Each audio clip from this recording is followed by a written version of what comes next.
we surrender everything we have and empty into this beautiful process of a conversation, deep drop-in conversation. May it benefit all beings. Beautiful. And we will begin today's broadcast with a moment of silence, if that's okay. Mm-hmm. It's a beautiful way to start, so let's continue it and ask you to be mindful right now of George Floyd, those who are suffering in the wake of COVID-19. Let's have that moment of silence.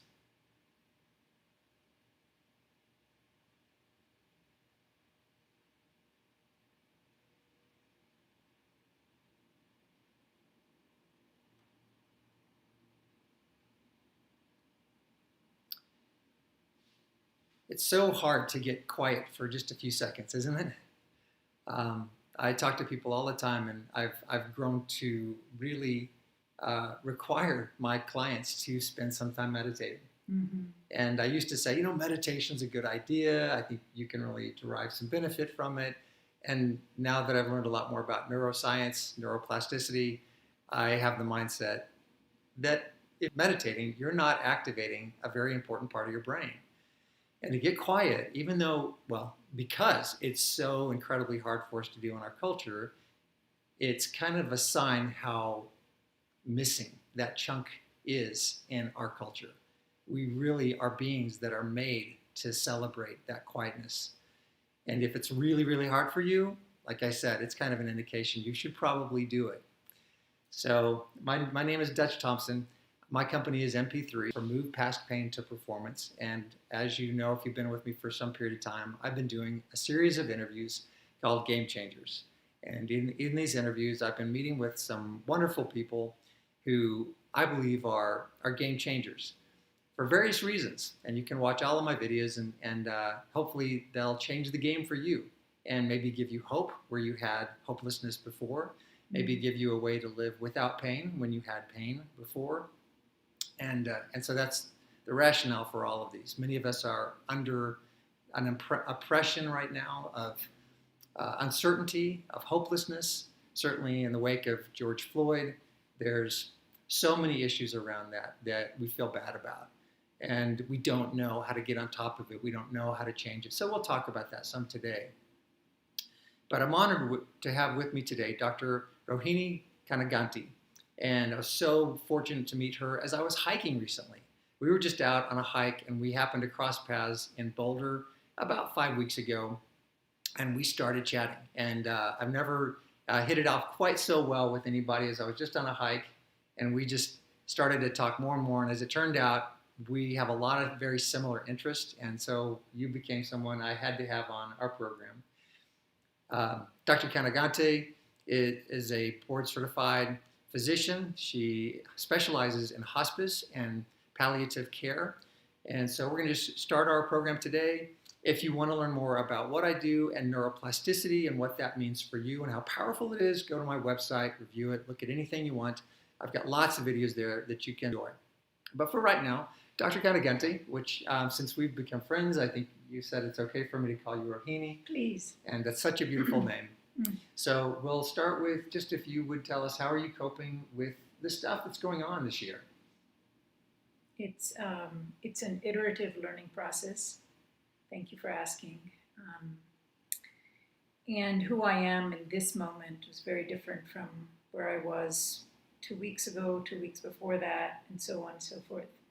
I encountered my own level of anxiety and stress, uncertainty, not knowing, and at the same time, this other voice kept saying, "Stop worrying. This isn't Ebola," and yet it has still affected us really profoundly and has to be taken seriously. So, how did you become a physician? Tell me a little bit about that story. What was that journey like for you? I was just thinking about that today. The Indian stereotype is when I was growing up, you either became a doctor or an engineer. Now everybody goes and does software. So because the pressure, the prevailing pressure was to do, medical doctor or engineer, I said, I'm not going to do that. And I went off to study chemistry, which I felt was really profound. The study of energy. When I was 16 in high school, I felt as if I had discovered the nature of God, that energy constantly changes, but it's not destroyed in a closed system. And we can get crazy there, and then as an undergraduate, I was blown away by the study of quantum mechanics. And again, I felt immediately as a 20-year-old in this field of wow and amazement. I went to grad school, and I was doing research in environmental chemistry at University of North Carolina in Chapel Hill, and I was in the PhD track, and I stopped with my master's, realizing that I'm not someone who gets really interested in the tiny questions and spends 5 years researching them, that I'm a people person and I'm here to serve. That's it's a labor of love, and I'm meant to be in that process. And so I worked in the field for a few years, and then I went back to med school. My father was also a physician, a pathologist, and I was just processing that today. Extremely gentle person. He did a lot of forensic pathology, and and here I am working in end of life. Right. Right. He's never intending. So there's so many directions that I want to go and talk with you about. But let's go into the end of life process that you love, this work, Yes. which is one of the things, again, that I just became very fascinated by who you are in this niche. Yes. That you actually really love your patients in a beautiful way. Yes. And that was what was so stunning for me, was here's a doctor, there is compassion fatigue that many of us suffer from. And certainly in your field, you can suffer from that. You can love a patient, and when they pass on, you can suffer from compassion fatigue, which is a danger. So many people will cope with that by not being compassionate or by turning off that emotional part. Right. So what makes you you? What makes you able to go in to love your patients so beautifully, and also coupled with that, how is it that you help them pass on to the next realm? It's a really beautiful and big question. You are the master of curiosity, and of the kinds of questions that reach deep. And I'm so appreciative that you're not frightened to look at those questions and to receive the answers, whatever they may be.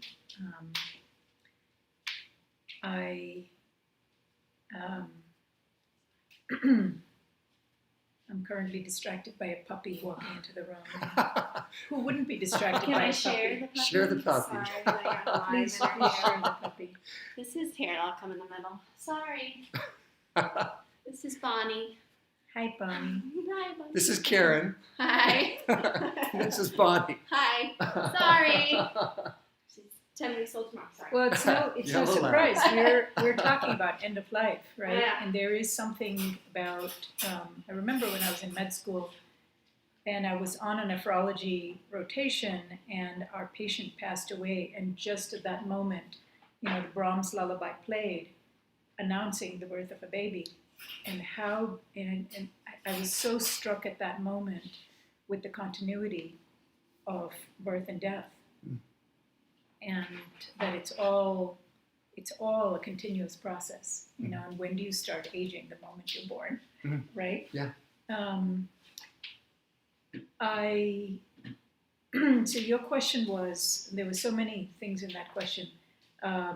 What keeps me from having compassion fatigue when so many do? What's my response to my patients? How, how do I help them lovingly? How do I stay involved and not check out, not dissociate? How do I stay attached and attuned? And escort them to this completion process of the physical form of life. And there's so much to say there. I feel because I've not died yet, that I'm learning. I'm learning from all of my teachers and my masters. That's every single person in all of the myriad ways that they are afflicted, and then they move through that hero's journey, which I absolutely see as a hero's journey. That it's my privilege to be a helper on that journey, and I am learning like crazy, watching them, and there are so many reactions and so many responses. So the first thing I think is humility, and this what I call the wow process. The wonderment, the openness, and the willingness to really learn, to really show up for what I feel is one of the most sacred and mysterious things about life. There is only one thing that we're absolutely certain of, that we will die. And so it's really a matter of how we die. How do we die? And we don't know. And it's just as mysterious. You have 2 children. Mm-hmm. Yes. And both of their births were completely different. They were. And the same mom and the same dad. Same, probably fairly similar gestational conditions, but the nature of their birth is completely different.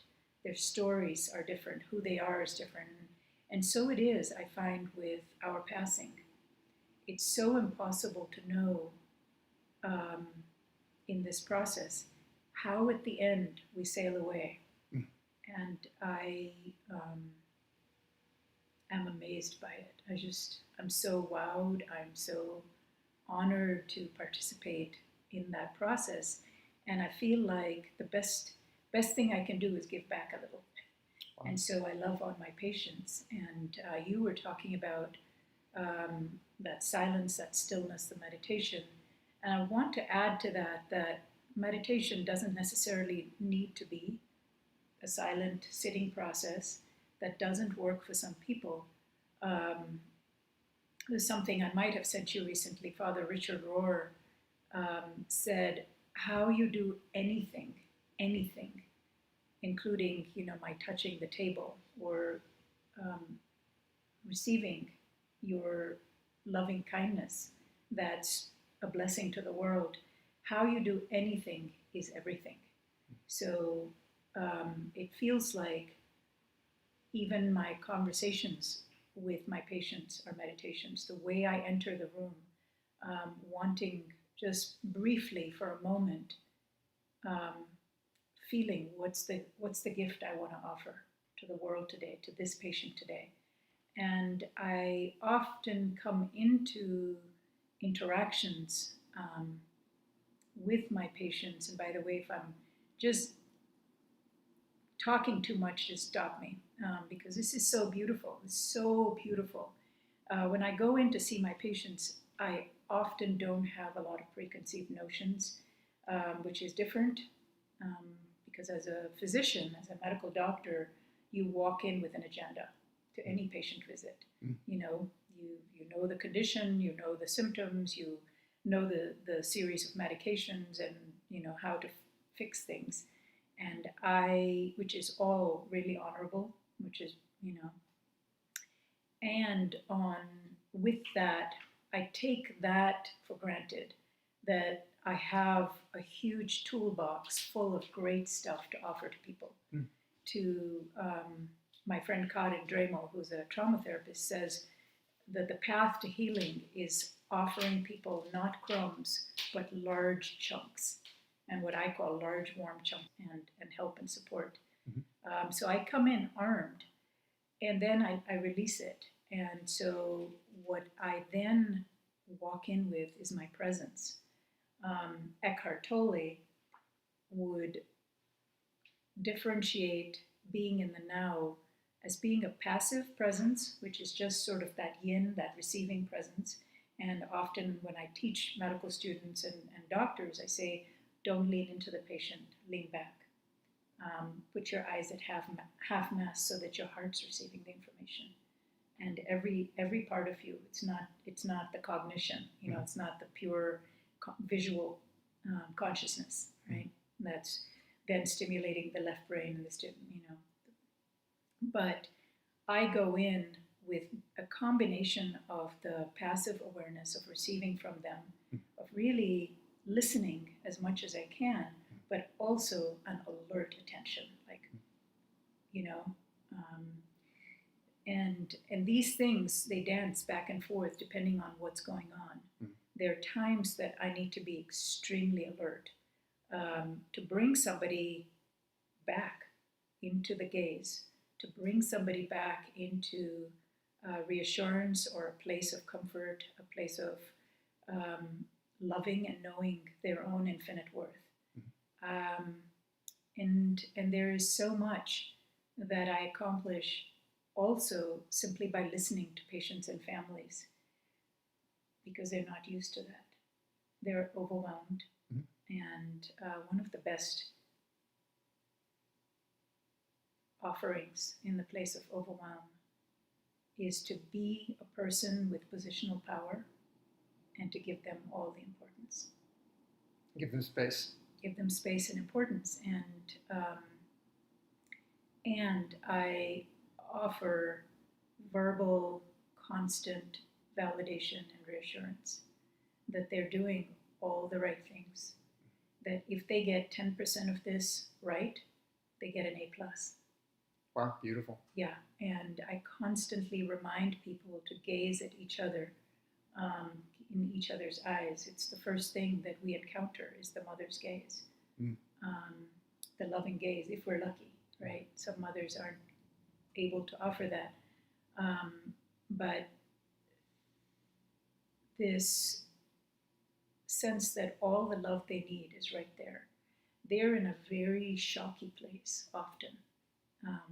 It really depends on what stage of the process they're in.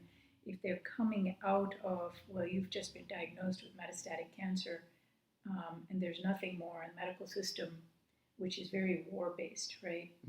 It's very battle-based. We're going to battle against cancer. He lost the battle against Alzheimer's. And so you can imagine that in a war situation, nobody's really able to establish spaciousness and peace. That starts to happen in the hospice context. Hospice is incredible. We're a team serving a team. And people come in and can come in pretty shocky. They're in a fog. Right. They're not even frightened yet. They're really overwhelmed by what this means for themselves and their families. This is not as much an issue when somebody is in their 90s and they feel that they've had a good, full life and they've left this huge legacy. Of course. It is a huge issue when somebody's 45 years old. Right. And they've just been diagnosed with a glioblastoma, brain cancer, and they have young children. So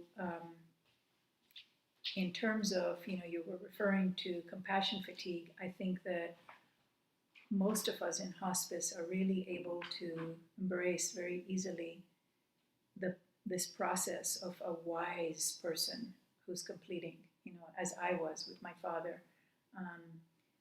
And it's another thing altogether when it's a child, or an infant, or, a young person in their 20s, 30s, 40s, whatever it is. and all kinds of things happen to us, to our hearts.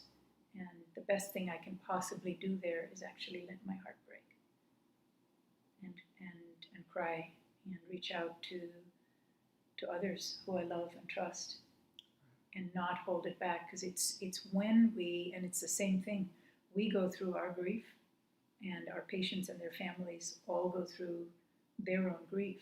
And grief is a part of the hero's journey. It includes everything.